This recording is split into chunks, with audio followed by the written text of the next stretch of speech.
Assalamualaikum warahmatullahi wabarakatuh. Kami dari kelompok 1. Di sini kami akan mempresentasikan tentang hasil diskusi kami terkait proyek interaksi manusia komputer yang berjudul yaitu Kisah Inspiratif. Ya, next. Di sini kami dari kelompok 1 beranggotakan saya sendiri Aldu Jaya, kemudian ada 3 rekan saya yaitu Charles Gunawan, Muhammad Satrio, dan M. Safin Anwar. Next. Untuk penjelasan yang di sini kami menjelaskan tentang yang pertama pesan kesalahan, kemudian user segmentation, design pattern, task analysis, dan teknik evaluasi. Next. Ya, untuk penjelasan pesan kesalahan akan dijelaskan oleh rekan saya. Baik, terima kasih kepada moderator. Di sini saya akan menjelaskan mengenai pesan kesalahan. Di sini pada website Kisah Inspiratif ini, kami menggunakan pesan kesalahan pada fitur pencarian dan fitur kontak us, atau fitur memberikan saran. Di mana apabila kontak pencarian kosong, tetapi user menekan button search, maka akan muncul pesan berwarna merah bertuliskan kosa isian tidak boleh kosong. Dan juga pada fitur memberikan saran, apabila nama lengkap, email, dan pesan tidak diisi, tetapi user mencoba untuk mensubmit pesan, maka akan muncul pesan kesalahan tersebut juga. Di sini terlihat di gambarnya, kalau misalnya dia itu kotaknya berwarna merah, lalu ada di bawahnya itu terdapat pesan kesalahannya. Sekian dari saya, selanjutnya akan dilanjutkan oleh pemateri berikutnya. Baik, selanjutnya di sini ada user segmentation. Next slide. Yang pertama secara demografi. Jadi berdasarkan user segmentasi ini, kami menargetkan aplikasi pada rentang umur 15 sampai 30 tahun.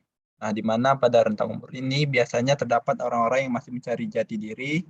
Nah, dengan aplikasi ini kami harap dapat meningkatkan motivasi mereka saat menjalani kehidupannya. Next slide. Kemudian secara psikografiknya, kami menargetkan aplikasi ini kepada mereka yang memiliki minat dan peduli kepada kesehatan mental. Dalam aplikasi ini seperti menyuguhkan cerita-cerita yang memotivasi dan juga menguatkan mental mereka. Next slide. Kemudian secara behavioral, berdasarkan user segmentation ini, aplikasi ini kami akan menampilkan cerita-cerita kepada user sesuai dengan kesukaan mereka. Misalnya terdapat suatu cerita yang dapat diambil dari riwayat saat mereka mengambil cerita yang sedang dibaca.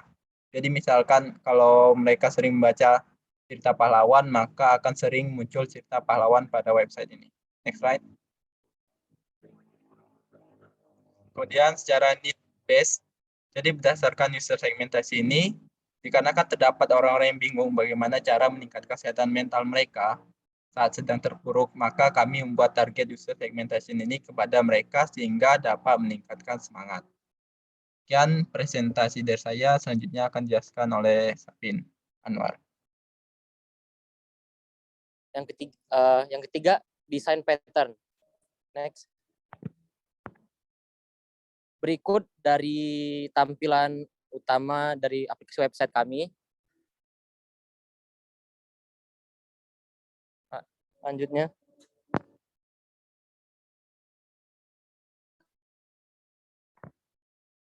Ini juga tampilan berandanya. Next.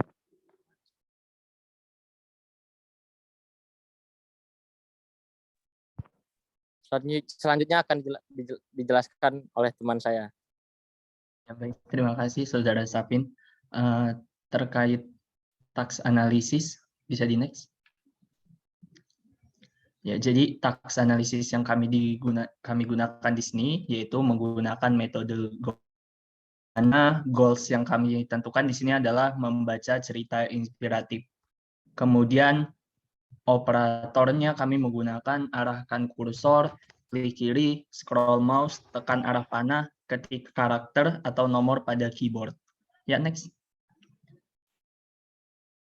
Jadi di sini ada metode yang pertama untuk membaca cerita inspiratif atau main goal dari kami, yaitu ada melihat cerita inspiratif populer. Yang pertama kita dapat melakukan scroll mouse ke bawah agar dapat melihat halaman bawah website. Kemudian arahkan kursor ke button baca selengkapnya yang berwarna biru pada kartu cerita yang ada pada halaman beranda. Kemudian klik kiri mouse pada button dan scroll mouse untuk lanjut membaca cerita ke bawah. Kemudian ada untuk melihat cerita melalui kategori. Di sini yang pertama adalah arahkan kursor ke menu kategori, kemudian klik menu kategori, kemudian arahkan kursor ke pilihan kategori. Selanjutnya, klik pilihan menu kategori yang ingin dipilih, kemudian scroll mouse ke bawah, kemudian arahkan kursor ke button, baca selengkapnya yang berwarna biru pada kartu cerita yang tersedia, dan kemudian klik kiri mouse pada button. Next. Kemudian di sini ada metode yang kedua, yaitu mengetahui profil pengembang website atau sub goals kami. Yang pertama adalah arahkan kursor pada button menu About Us, kemudian klik kiri pada menu About Us dan scroll mouse ke bawah agar dapat melihat halaman bawah profil pengembang. Kemudian ada memberikan kritik atau saran, yang merupakan salah satu sub goals kami juga. Yang pertama, arahkan kursor ke menu Contact Us yang terletak pada navigation bar, kemudian klik kiri menu Contact Us, kemudian arahkan kursor pada bagian box yang dapat diisi pada halaman Contact Us, kemudian klik kiri pada box yang dapat diisi, kemudian ketikkan karakter atau nomor pada bagian box yang tersedia, arahkan kursor ke tombol Submit, jika muncul pop-up konfirmasi, arahkan kursor ke tombol Yes, kemudian klik kiri tombol Yes. Ya, next. Ya, kemudian sih ada metode keempat atau metode yang terakhir terkait sub goals, yaitu mengunjungi media sosial website. Yang pertama adalah scroll mouse ke bawah agar dapat melihat sosial media website. Kemudian arahkan kursor pada salah satu button sosial media yang tersedia. Kemudian klik kiri pada icon sosial media tersebut dan halaman akan langsung menuju ke halaman sosial media. Ya, next. Baik, terkait teknik evaluasi akan dijelaskan oleh rekan saya. Baik, terima kasih Aldo. Kembali lagi dengan saya. Di sini saya akan menjelaskan mengenai teknik evaluasi. Di sini rencananya untuk evaluasi website ini menggunakan teknik evaluasi SUS atau System Usability Scale yang melibatkan user, sehingga lebih menekankan pada sudut pandang user dan hasil pengujian akan lebih sesuai dengan apa yang dihadapi user. Di sini kami akan menggunakan teknik SUS dengan melakukannya dengan Google Form agar dapat lebih mudah. Jadi nanti Google Form-nya akan dibagikan kepada user-user yang sudah memakai website kami untuk menilai. Dan penilaiannya akan digunakan dengan memberikan nilai-nilai berupa angka pada pernyataan-pernyataan yang telah diberikan dari user tersebut. Saya kembalikan kepada moderator. Ya, baik, terima kasih rekan-rekan saya yang sebelumnya telah mempresentasikan hasil kerja kami. Di sini kami memberikan sesi tanya jawab kepada tim penilai. Ya, kepada tim penilai dipersilakan untuk raise hand atau langsung saja on mic untuk memberikan pertanyaan atau tanggapan terkait presentasi kami atau proyek kami. Baik, nama saya Dwiki Armanto Setiawan dari kelompok 12. Di sini saya ingin menanyakan mengapa kalian menggunakan metode GOMS pada task analisis. Itu saja. Terima kasih. Ya, baik. Terima kasih Saudara Dwiki. Di sini saya, Aldo Wijaya, akan menjawab pertanyaan dari Saudara Dwiki. Ya, alasan kami menggunakan metode GOMS pada task analisis ini karena pada dasarnya metode GOMS ini sangat mudah dan sederhana untuk diterapkan. Karena prosesnya juga cukup mudah untuk dipahami. Kemudian di samping itu, kelebihan dari metode GOMS adalah metode GOMS dapat dengan mudah memperkirakan estimasi waktu yang digunakan saat interaksi tertentu antara manusia dan komputer. Ya, sekian jawaban dari saya. Apakah dari Saudara Dwiki terjawab? Baik, dapat saya mengerti. Terima kasih. Ya, baik. Terima kasih Saudara Dwiki. Kemudian apakah ada pertanyaan lain dari tim penilai?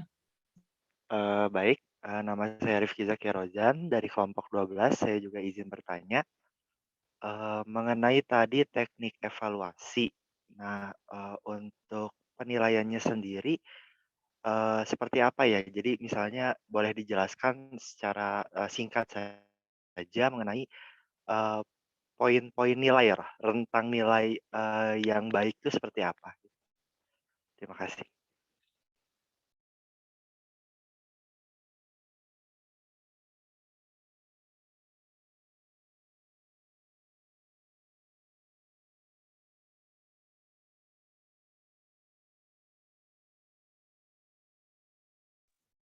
Baik, terima kasih pertanyaannya Saudara Rifki.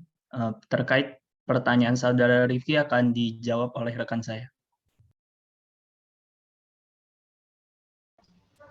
Baik, apakah share screen saya sudah terlihat? Ya.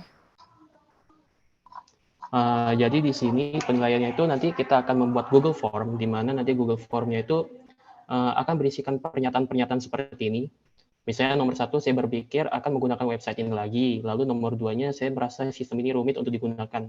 Jadi di mana pada nomor ganjil itu akan merupakan pernyataan yang bersifat positif, lalu yang di nomor genap akan merupakan pernyataan yang bernilai negatif atau berkonotasi negatif.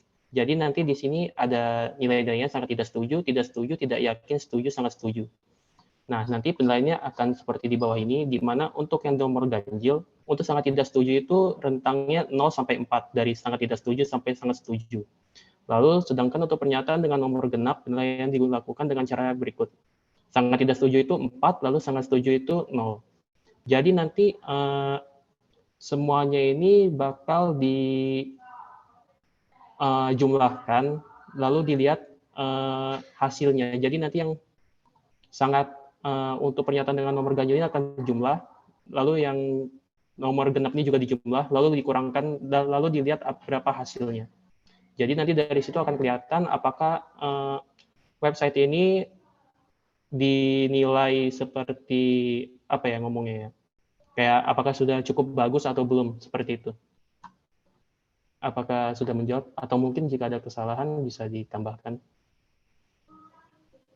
Baik, mungkin sudah cukup, tapi satu pertanyaan lagi dari saya, untuk harapannya dilakukannya teknik evaluasi ini berapa kali ya untuk mendapatkan hasil terbaik? Mungkin dilakukan 3 kali, setelah misalnya ada perbaikan, dilakukan lagi teknik evaluasi atau seperti apa? Iya, jadi izin menjawab lagi, mungkin bisa berkali-kali sih ya. Mungkin kalau misalnya kan pertama kali meluncur nih, udah diluncurkan websitenya, nanti kami akan membuat form ini misalnya sudah seminggu atau sebulan gitu, untuk melihat apakah ada perkembangan atau tidak. Nanti kalau misalnya sudah mengisi Google Form lagi, nanti kami melakukan perbaikan, lalu seminggu atau sebulannya lagi kami akan melakukannya lagi. Jadi kayak berulang terus sih, untuk mendapatkan hasil terbaik gitu. Berarti rutin ya?